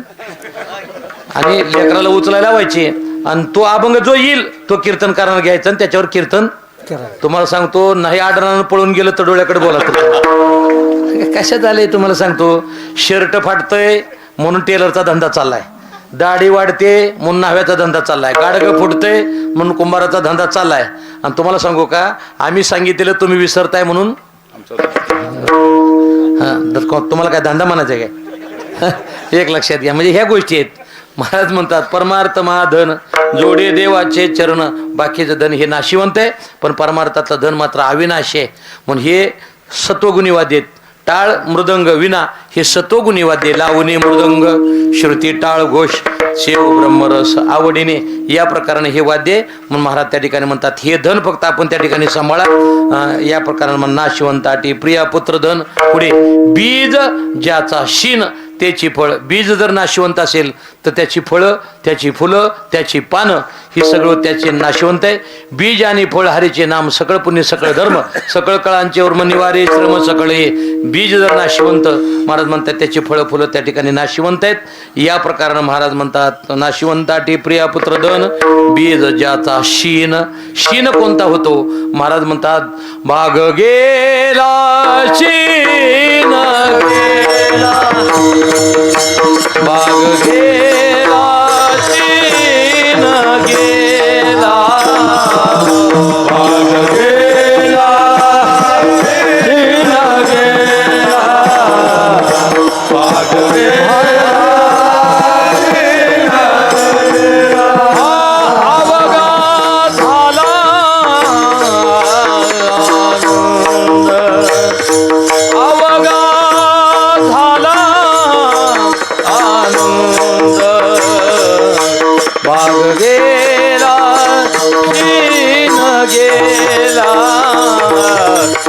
गेला चीन गेला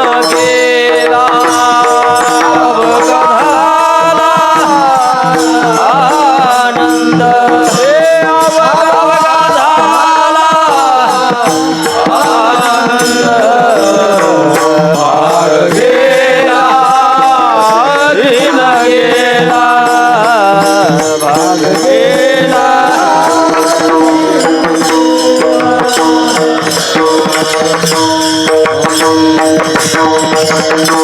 मनुष्य भागत असतो आणि भागल्यानंतर मनुष्य शिनत असतो. प्रपंचामध्ये किती जरी मनुष्य पळाला, आता आपण बघतोय की बऱ्याच वेळा रसवंती रोडवर असतात बघा. आता ते मशीन वगैरे निघाल्यामुळं जरा थोडा बदल झाला. पहिलं काय असायचं त्याला, नाही पण त्याला काय असायचं, ते बैल असायचं ना, बैल कशाला, त्या चरकाला बैल असायचा. मग ते बैल चालत नसला तर मग तो काय करतो मालक, पुढे 1-2-3 फुटावर असं एक काठी आडवी लावतो आणि त्याला एक पेंडी बांधतो. हिरवीगार पेंडी बांधली की मग ते बैल चालतो. त्या बैलाला वाटत असतं की थोडं आपण चाललं की आपल्या तोंडाला काय येईल, बोला की मोठ्यानं बोला, आपल्या तोंडाला काय येईल, चारा येईल. म्हणून कोण फिरतं, ते बैल फिरतो. मग ते बैल फिरतो. मग त्या फिरण्याच्या नादात मग पंढरपूरच्या वारीला कधी येत नाही, आळंदीच्या नाही, ते बैलाचं सांगतोय मी, तुम्ही कुणाचं म्हणताय तुम्ही, आपल्याला कोणाला काही म्हणायचं नाही, फक्त मी बैलाचं सांगतोय. मग कधी पंढरपूरला जायचं नाही, कधी आळंदीच्या वारीला जायचं नाही, आहे की नाही, कधी कीर्तनाला आपण यायचं नाही. कुणाचं, मी त्या बैलाचं म्हणतोय, तुम्ही कोणाला सांगताय हे लक्षात घ्या. महाराज म्हणतात एक गोष्ट लक्षात ठेवा, एक प्रमाण आहे बघा, संसार दुःख मूळ चौकडे इंगळ विश्रांती नाही कोठे रात्रंदिवस तळमळ. या प्रकारे विश्रांती कुठेच नाही, माणसाचं पळणं त्या ठिकाणी चालू आहे. एक गोष्ट लक्षात घ्या, विश्रांती फक्त देवाजवळ, विश्रांती संताजवळ. नामा म्हणे देवा चला तया तया विश्रांती घ्यावया कल्पवरी, विश्रांतीचा ठाव पायी संताचे भाव. या प्रकारे महाराज म्हणतात, नाशिवंताटी प्रिया पुत्र धन बीज ज्याचा शेन त्याची फळ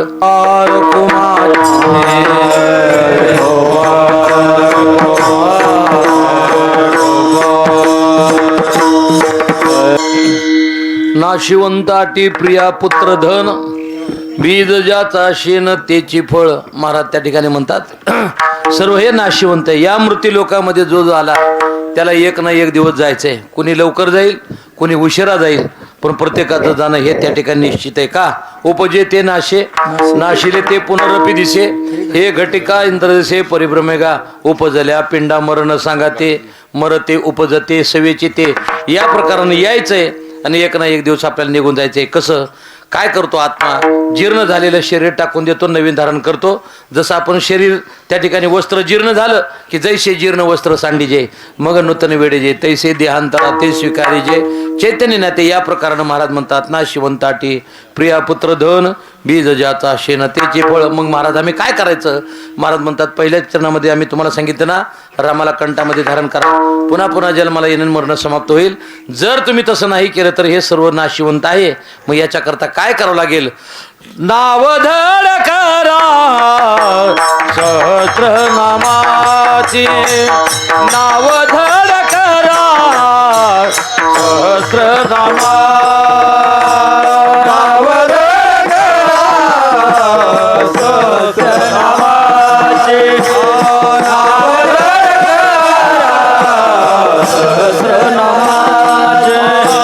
जे भव सिंधूची अडी पावे, भव सिंधूची अडी पावे, नाशिवंत आटी प्रिया पुत्र धन, नाशिवंत आटी प्रिया पुत्र धन.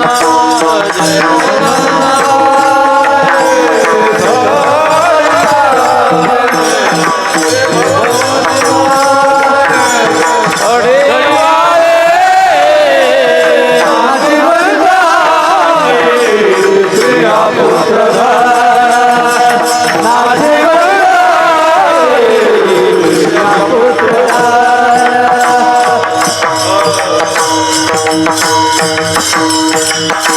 नाव धड करा सहस्त्रनामाचे. देवाचं कोणतंही नाव घ्या. आपण विष्णू सहस्त्रनामामध्ये भगवंताचे अनेक नाव आलेत. तसं कोणतंही नाव घ्या, नाव धड करा सहस्त्रनामाचे. एक ज्ञानोबराची ओवी बघा, नामाचे या सहस्त्रवरी नावा या अवतारे सदोनिया संसारी तारू झालो.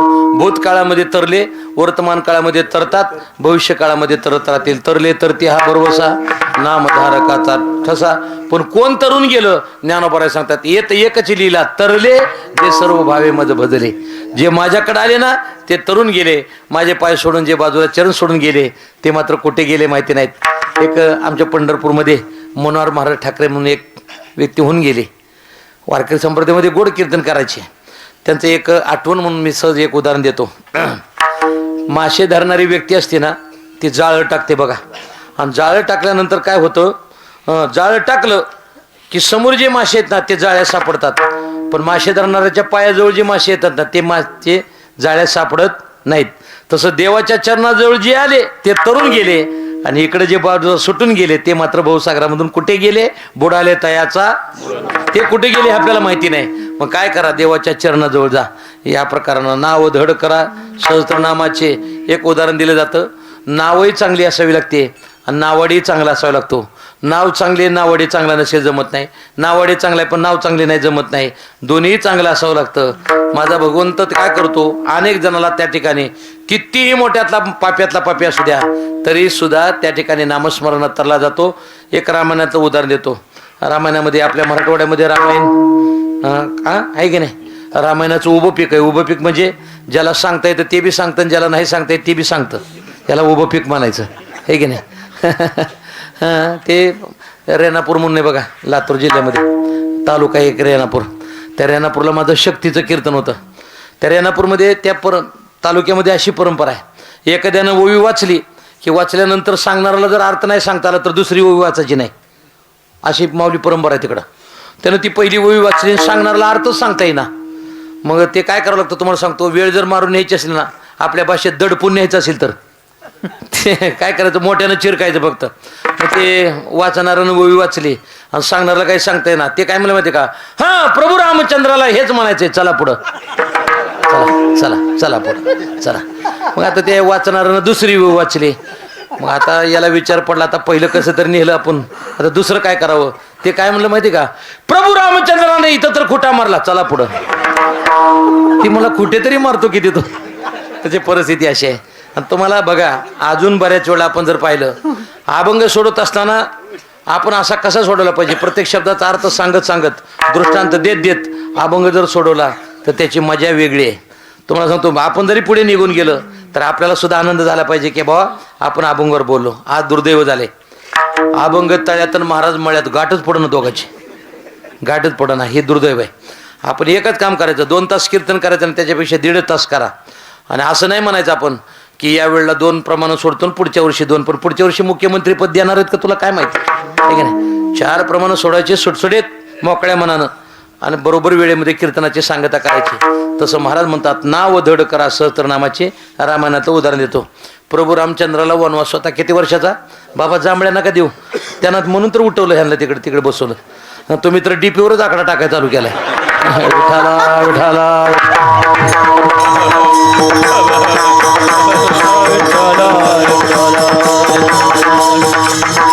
मला लय कंटाळा येतो. काय किती प्रवास करून आलो मी, आज कर्नाटक मधून आलो. काय होतं माहिती आहे का, प्रसन्न वातावरण पाहिजे. माझं आळस तर येत नाही ना कीर्तनात तुम्हाला, नाही मी बोलायला आळस तर नाही येत ना, म्हणजे लवकर उरकायला मला बरं. काय होतं ते जांभळ्या देणं, आळ देणं, अंग वाकडं करणं, तुम्हाला सांगतो कसं असतं, प्रसन्न वातावरण राहिलं पाहिजे. एक मी काय सांगत होतो, प्रभू रामचंद्र ज्यावेळेला ते 14 वर्षाचा वनवास प्रभू रामचंद्राला, आणि 14 वर्षाचा वनवास म्हटल्यानंतर विचार करा की प्रभू रामचंद्र वनवासाला निघाले आणि वनवासाला जात असताना मध्यंतरी एक नदी आडवी लागली. तिचं नाव होतं शरयू. ती मध्यंतरी आडवी आली. आडवी आल्याबरोबर तितक्यात काय झालं, तिथं लक्ष्मणाला सांगितलं, लक्ष्मणा अरे इथं नाव दिसते, त्या अर्थी नावाडी कुठेतरी असेल रे इकडं तिकडं. म्हणून पाहिल्यानंतर एक व्यक्ती झोपलेली पाहिली झाडाखाली. त्याचं नाव होतं केवट, हे की नाही, घोक म्हणतात केवट. त्याला उठवलं, ए उठ, हे नाव कोणाची रे. ती मला माझीच आहे. तुझीच आहे, मग आम्हाला पलीकडे ने ना. ती म्हणा तुम्ही कोण. ती मला माझं नाव लक्ष्मण, माझा बंधू राम आणि माझी वहिनी सीता, आम्हाला तिघाला घेऊन चल. ती मला थांबा जरा, हे मोरारे बापूच्या रामायणात आले. आईची झोपडी होती पलीकडं, ती केवट गेळा पळत आईकडं आईला विचारलं, आई राम लक्ष्मण सीता तिघे जणाला मी पलीकडे घेऊन जाऊ का नावेत? आईनं सांगितलं सीतेला ने, लक्ष्मणाला ने, त्या रामाच्या नादी लागू नको. त्या आई म्हणली. आई म्हटल्याबरोबर ती म्हणला का जात म्हणले तू तिकडं. गेला लक्ष्मणजीला सांगितलं, लक्ष्मणा तुला नेतो, तुझ्या वहिनीला नेतो, पण रामाला नेणार नाही. ती मला का? आईला विचारून येतो मला. पुन्हा गेला आईकडं. आईला विचारलं, आई का न्यायचं नाही ग? ती म्हणली तुला माहिती का नाही, त्या प्रभू रामचंद्राच्या चरणाचा स्पर्श झाला तर दगडाची काय झाली? ती झाल्यानंतर त्या दगडाची स्त्री होते. ते म्हणले मग पर्याय नाही का? जेवढे पर्याय तेवढे त्या ठिकाणी महाराज, तेवढे जेवढ्या अडचणी तेवढे पर्याय. काय करा? स्वतंत्र लढा, पुन्हा युती करू. जेवढे पर्याय तुम्हाला लक्षात येतं का नाही बघा. हां, तेवढे पर्याय काढू आपण करायचे. मग हे करत असताना प्रभू रामचंद्र म्हणले आता काय करायचं? तर ते म्हणले तुम्ही काय करा, त्या एका भांड्यामध्ये उभा राहा, तुमचे चरण स्वच्छ करायचे. इथं तुम्हाला शंका येईल, चरण स्वच्छ होते का, पवित्र होते का, हे घेऊ नका. आपल्याला फक्त तेवढे पदस्पर्शात घ्यायचे. त्या काटवटीमध्ये उभा केलं, लाकडाची काटवट, त्या काटवटीमध्ये उभा केलं. प्रभू रामचंद्र उभी राहिले. आणि राहिल्यानंतर काटवट ती लाकडाची आहे की नाही, तिला दोन कान असतात बघा, इकडे एक कान आणि इकडे एक कान. आता काय झाले चौरे मामा, त्या परातीची काटवटीची जागा कोणी घेतली आता? कुणी? परातीनं, आहे की नाही. त्या काटवटीला कान होते, त्याच्यामुळे त्याच्यावर असं पायाचे बोटं ठेवायचे आणि ते कणिक वगैरे पीठ तिंबलं जायचं, आहे की नाही. आता काय झालंय माहिती का, काटवटीची जागा परातीने घेतली. त्या परातीला कान नाही आणि स्वयंपाकाचा ताण नाही.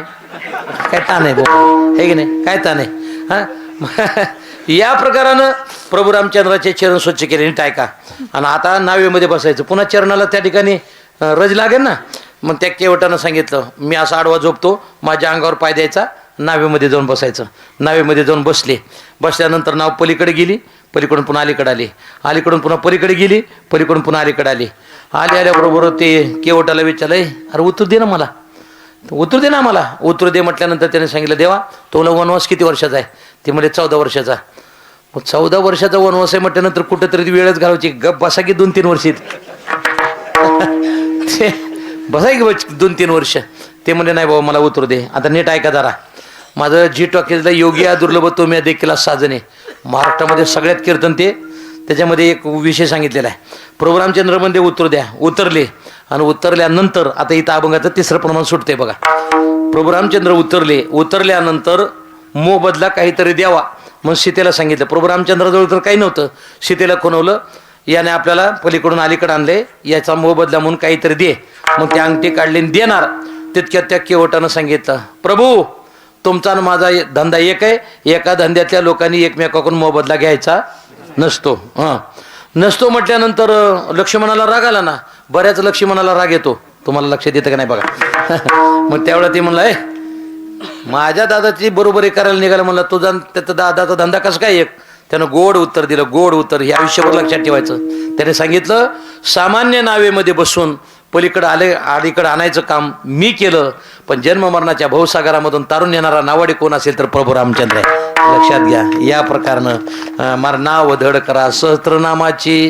महाराज म्हणतात जे भवसिंधूची थडी पावे. या प्रकारानं भवसागर तरता कार्य करीतसा चिंता, पैल उभा दाता कटिकर ठेवण्या त्याचे पायी घाला मिठी, मोल नेगे जगजेटी भावा एकासाठी खांदावाये आपुला. नाव धड करा सहस्त्रनामाची जे भवसिंधूची थडी पावे. हुकामाने गाळा आना दोडावरी हुकामाने गाळा आना दोडावरी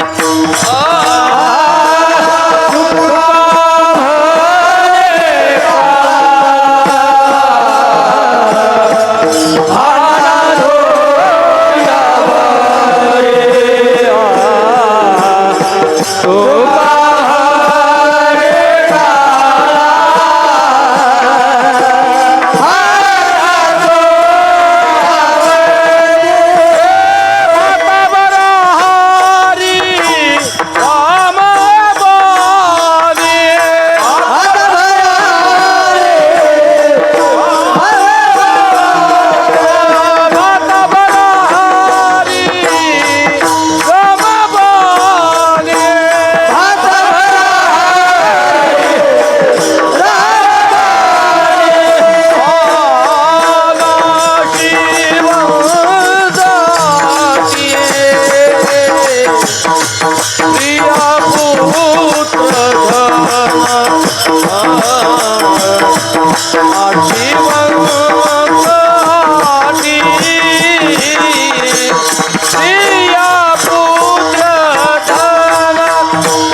न देती फळ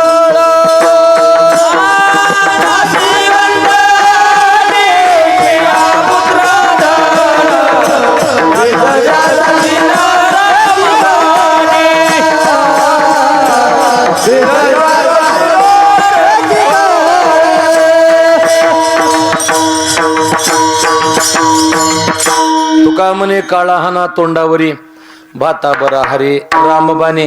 शेवटच्या प्रमाणात उत्तर देतो. एक 10 मिनिट राहील अजून आणि माझ्या कीर्तनाची मी वेळेमध्ये त्या ठिकाणी सांगता करतो. तुकोबरा म्हणतात तुका म्हणे काळा हाना तोंडावरी. बघा तुम्ही वारकरी संप्रदायामध्ये अशी काही उदाहरण दिली जातात. हे उदाहरण कुठं ग्रंथात नाही, पण वारकरी संप्रदायात जे काही सिद्ध कीर्तनकार आहेत त्यांच्या मुखामधून ते ऐकलेले उदाहरण आहेत. गुरुदेव चैतन्य महाराज, गुरुदेव चंद्रशेखर बाबा यांच्या मुखातून, गुरुदेव संदीपान महाराज, अशी जी काही वारकरी संप्रदायाची व्यक्ती आहेत त्यांच्या मुखातून हे ऐकलेले आहेत. तुका म्हणे काळा हाना तोंडावरी भाता भरा हरी रामबाने. त्यातले एक उत्तर देतो बघा. नाथ महाराज ज्यावेळा पहिल्यांदा गेले आणि नाथ महाराज गेल्यानंतर परिणाम असा झाला की भावकीत त्या लोकांनी खांदा दिला. म्हणतात बुवा देतात म्हणून, आपल्याला काय अजून दिला नाही. आणि जेवढं देतील तेवढं बघायला नसेल आपण, आहे की नाही. मग ज्यावेळेला ती भावकीतील लोक खांदा देतात, भावकी कुणाला म्हणतात माहिती का? चौरी मामा. कुणाला? जे माणसाला जिवंतपणे नीट जगू देत नाही तर मेल्यानंतर खांदा द्यायशिवाय राहत नाही, त्याचं नाव भावकी. हां, हे मग परिणाम असा आहे, ते भावकीनं खांदा दिला आणि दिल्यानंतर चर्चा चालू झाली 4 जणांची. ते म्हणले नाही त्याच्या घरी गेले, नाही त्याचं खाल्लं, शेवटी आमच्याच खांद्यावर निघाले की. कोण म्हणायला लागली? भावकी. नाथ महाराज वर ऐकत होते. नाथ महाराजांनी ऐकलं होतं हे काय बंदच होईना, सारखं चालूच. नाथ महाराज म्हणले ए ताटे ठेवा रे खाली. हे म्हणले आपण 4 तर गप्पन बोलते कोण? ते म्हणले वरचं. म्हणले तर ठेवा ठेवा खाली. म्हटल्यानंतर ठेवली. नाथ महाराज उठून बसले. ते म्हणले आत्ता जावं काही नाही, आम्ही पुन्हा जाऊ. दुसऱ्या वेळेला नाथ महाराज ज्यावेळेला गेले आणि गेल्यानंतर गावातील एक मुलगी तिच्या आई तिला सोडण्याकरता निघाली होती. ती सासरे निघाले होते आणि जात असताना समोरून नाथ महाराजांची प्रेत यात्रा आली. आल्याबरोबर या स्त्रीच्या तोंडातून शब्द निघून गेला, आपल्या मराठवाड्याचा शब्द आहे. आणि ती म्हणले नाथ महाराजाला काही मागं पुढे दिवस नव्हते का? आजच बरं मरायला. आपला शब्द आहे बनलं म्हणा की, आपला शब्द आहे ना, कशाला दुसऱ्याच घेतात. बनलं, बनलं म्हणजे जमलं. आजच बरं मरायला बनलं. मग त्या नाथ महाराज म्हणले ताई आजच जाऊ, असं काही नाही, आम्ही पुन्हा जाऊ. आता मला तुम्हाला विचारायचं आहे, तुम्ही जर एखाद्याच्या अंत्ययात्रेला गेले आणि समजा ते उठून बसून विचारलं कधी आला होतात म्हणून, तर थांबताल का तुम्ही? आपण तर नाही होता मला, पण तेवढी ताकदच नाही ना आपल्याकडं, आहे का? अरे ह्याला महाराजांचे प्रमाण आहेत. मेले माणूस जिथं उठवील, वेळ काळा ते ग्रासील, आता ऐशेची अवघे जन येती जाते तयापासून. हे महाराज म्हणतात मेलेला माणूस उठवण्याची ताकद जर कोणाकडे असेल तर ते फक्त संत महात्म्याकडे त्या ठिकाणी आहे. नाथ महाराज तिसऱ्या वेळेला मात्र नाथ महाराज कोणाच्याही खांद्यावर न जाता आमच्या नाथ महाराजांनी षष्ठी दिवशी जलसमाधी घेतली. का झाकली या घटीचा दिवा, नेणे जे काय झाला केव्हा, या रीती जो पांडवा देह ठेवी. या प्रकारानं महाराजांनी जर टोपली खाली दिवा ठेवला, पहिली एक पद्धत होती की दिवा असं विजवला जात नव्हता, तो टोपली खाली ठेवायचा आणि तो पुन्हा विजून जायचा, ती विजवत नव्हते. आता बरेच लोक दिवे विजवणारे आहेत, तुमच्या लक्षात येतं का नाही बघा. नाही त्याच्यासोबत दिवे लावण्यापेक्षा दिवे विजवणारे लईत भेटले, आहे की नाही. मग या प्रकारानं महाराज म्हणतात काय झालं, त्यांच्या मनात आलं की ते आले आणि त्यांच्या मनात आले की ते निघून गेले. तुका म्हणे काळा हाना तोंडावरे. तुकोबराय म्हणतात जगा काळ खाय आम्ही माथा दिला. जगाला ग्रास करणारा काळ, पण त्याच्या डोक्यावर पाय ठेवण्याचं काम त्या ठिकाणी केलं. तुका म्हणे काळा हाना तोंडावरे भाता भरा हरी रामबानी. याचं शेवटचं उदाहरण देतो की काय झालं. त्या ठिकाणी नारदाच्या जवळ हनुमंतराय आले आणि हनुमंतरायांनी विचारलं नारदजी राम श्रेष्ठ का त्याचं नाम श्रेष्ठ? राम श्रेष्ठ का त्याचं नाम श्रेष्ठ? मग त्यावेळेला नारद म्हणले राम श्रेष्ठ नाही, त्याचं नाम श्रेष्ठ. ते म्हणले पटवून देणार का? ते म्हणले देतो लगेच. काय 2 दिवसानं त्या ठिकाणी सगळे एकत्रित येणार होते. वशिष्ठ विश्वामित्र सगळे सभेला आले आणि आल्यानंतर त्यांनी सांगितलं सगळ्याचं दर्शन घ्यायचं, पण वशिष्ठाचं फक्त दर्शन घ्यायचं नाही. कोणी सांगितलं? हे नारद फक्त लक्षात ठेवत जा तुम्ही. त्या नारदाने सांगितलं आणि नारदाने सांगितलं त्याचं दर्शन घ्यायचं नाही. दर्शन घ्यायचं नाही म्हटल्यानंतर ते म्हणजे काय होतं, आम्ही सांगतो ना त्याचं उत्तर तुम्हाला, रामश्रेष्ठ का नामश्रेष्ठ. परिणाम असा झाला सगळ्याचं दर्शन घेतलं आणि दर्शन घेतल्याबरोबर वशिष्ठाचं दर्शन घेतलं नाही, पुढे निघून गेले. निघून गेल्याबरोबर हनुमंतराय जाणं आणि नारदाने प्रभू रामचंद्राजवळ जाणं. लगेच ते म्हणले प्रभू हनुमंतराय आता पहिल्यासारखे राहिले नाहीत, आहे की नाही? ते म्हणले का आत्ता बघा ना तुम्ही ते हां सगळ्याच्या पाया पडले पण तुमच्या वैशिष्ट गुरुच्या पाया पडले नाहीत. साधी गोष्ट आहे का? म्हणजे पाया पडू नको म्हणून सांगणारा नारद आणि पडलं नाही म्हणून सांगणारा सुद्धा हां आहे की नाही? परिणाम असा आहे. मग त्यावेळेला काय झालं, नारदांनी सांगितलं. प्रभू रामचंद्र लगेच म्हणले हनुमंता आजपासून तो त्या ठिकाणी माझा भक्त नाही, मी तुझा देव नाही, युद्धाची तयारी कर.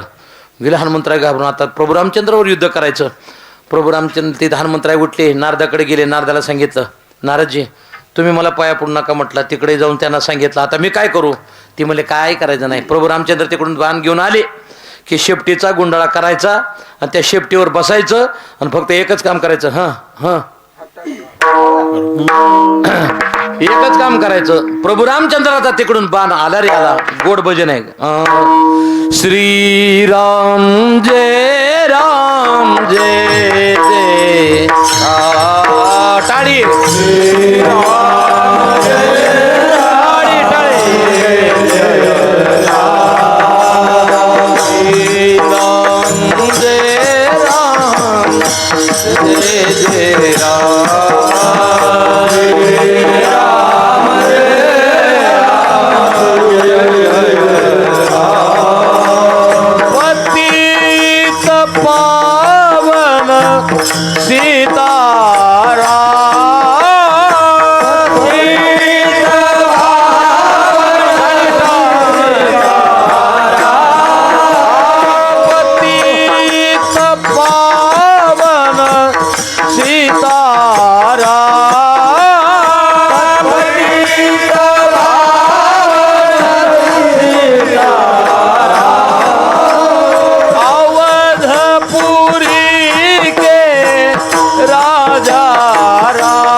रामकथा जमल का मला?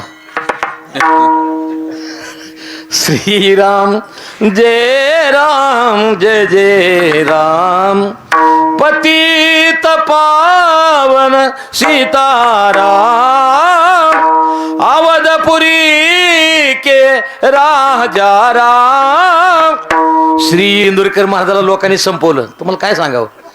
मी एक लक्षात घ्या, काही गोष्टी वाईट चांगल्या असतात पण माणसं वाईट समजतात. तुम्हाला सांगू का, इंदुरीकर महाराज वाईट नाही.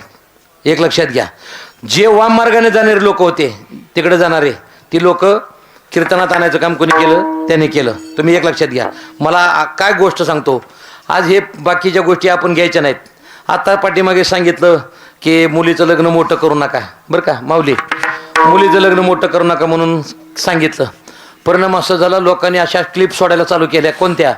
की निवृत्ती महाराज इंदुरीकरांनी शेवटचा श्वास घेतला. बघितलं का तुम्ही? बघितलं असेल बघा. जी मोबाईलवर त्याने शेवटचा श्वास. मी शालिनीताईला फोन केला, म्हणलं ताई महाराज कुठे आहेत? तर ते म्हणले आंबडचं केले ना अकोल्याला निघालेत. मी म्हणलं बरं झालं, शेवटचा श्वास बोंबलायला आहे का नाही आता हे म्हणून. काय होतं माहिती आहे का, लोक काय करतील हे लक्षात घेणार नाही. तुम्ही कामं बघा. तुम्ही कधी जर इंदूरला तिथं अकोला गेलात, गेल्यानंतर कमीत कमी 200-250 गायी आहेत कत्तलखान्यामध्ये. गेलेल्या गायी अडवून त्या ठिकाणी सांभाळण्याचं काम. एक जी ऊसतोड कामगार आहेत ना, ऊसतोड आपले हे लेबर, त्याची लेकरं 200-300 लेकरं त्या ठिकाणी सांभाळण्याचं काम आहे. आणि वृद्धाश्रम आहे 200-250 त्या ठिकाणी जोड्या आहेत. ही घ्या ना तुम्ही, बाकीचं कशाला घेता? काय सांगितलं? लग्न मोठं करू नका. कोणी करू नका? दुसऱ्याचे पैसे काढून लग्न मोठं करू नका. आहे का नाही? ज्याच्याकडे भरपूर पैसा आहे काढा ना. अरे समुद्रातलं पाणी जर काढलं तर ते पुन्हा येईल ना, पण हौदातलं काढल्यानंतर बोंब आहे का नाही? आहे का नाही? कट लागत त्याचं लगेच बुड लागेल की नाही. मग कशाला आपण हे करायचंय हे सांगितलं, हे लक्षात घ्या. आपण काय सांगतो एखाद्याला टार्गेट करत असताना त्याचा विचार करा. मी काय म्हणजे इथं दूत म्हणाल नाही त्यांचा, पण एक सांगतो तुम्हाला, परिस्थिती अशी चांगली कामं काय ती आपण बघितली पाहिजेत. तसं जगद्गुरु तुकोबाराय सांगतात, तो का म्हणे काळा हाना तोंडावर आहे. मी कुठून गेलो, हनुमंतरायापासून बाजूला गेलो आणि ते हनुमंतराय त्या ठिकाणी शेपटीचा गुंडाळा केला आणि तिथं बसले. तिकडून बाण आला की याने म्हणायचं श्रीराम जय राम जय जय राम, उजव्या बाजून निघून जायचा. दुसरा बाण सोडला की डाव्या बाजून निघून जायचा, श्रीराम जय राम जय जय राम. तिसरा सोडला की डोक्यावर निघून जायचा. बाणच लागना ना, बाण लागत नाही म्हटल्यानंतर प्रभू रामचंद्र कंटाळले आणि हनुमंतरायाच्या जवळ आले आणि ते म्हणजे सांग एवढे बाण मारले तरी तुला का लागत नाही? त्यांनी सांगितलं ज्ञानदेवी मंत्र हरिनामाचे शस्त्र. सगळ्यात मोठं शस्त्र कोणतं आहे? नामस्मरणाचं हे शस्त्र आहे. आणि ते जर पाळलं तर महाराज म्हणतात, तो का म्हणे काळा हाना तोंडावरी भाता बरा हरे राम बाणे. प्रभू रामचंद्राचं नामस्मरण करा. जी वेळ मिळेल त्या वेळेमध्ये करा. कोणती वेळ असू द्या, कोणत्या वेळा कामामध्ये काम, काही म्हणा राम राम, जाईल भवश्रम सुख होईल दुःखाचे. कोणत्याही वेळा करा, कुठेही करा, कसंही करा, पण देवाचं नामस्मरण दररोज करा. आज ज्यांच्या पुण्यस्मरणाच्या निमित्त आपण ही चिंतन सेवा करतोय, मला सांगितलं माझ्याजवळ जी बसलेली मंडळी होती की वैकुंठवासी रंगनाथ महाराजांचं जीवन हे जीवन म्हणजे एक अलौकिक प्रकारचं जीवन. तुम्हाला सांगू का, बरेच संत महात्मे साधू होऊन गेले आणि होऊन गेल्यानंतर त्यांचं महत्त्व लोकाला समाजाला पुन्हा कळालं. कधी गेल्यानंतर असं होतं तर आपण फक्त एकच गोष्ट करायची, त्यांचं जे पुण्यस्मरण आहे ते पुण्यस्मरण अखंडित रीतीनं माऊली महाराज सर्व समाज त्या ठिकाणी टिकवावं, परंपरा त्या ठिकाणी अव्याहत स्वरूपानं त्या ठिकाणी राहावी, ही भावना मी त्या ठिकाणी प्रगट करतो आणि सर्वांना विनंती करतो की सर्वांनी एकदा हातानं टाळी आणि मुखानं पूर्व एकदा भजन करा. ज्ञानेश्वर तुकाराम तुकाराम तुकाराम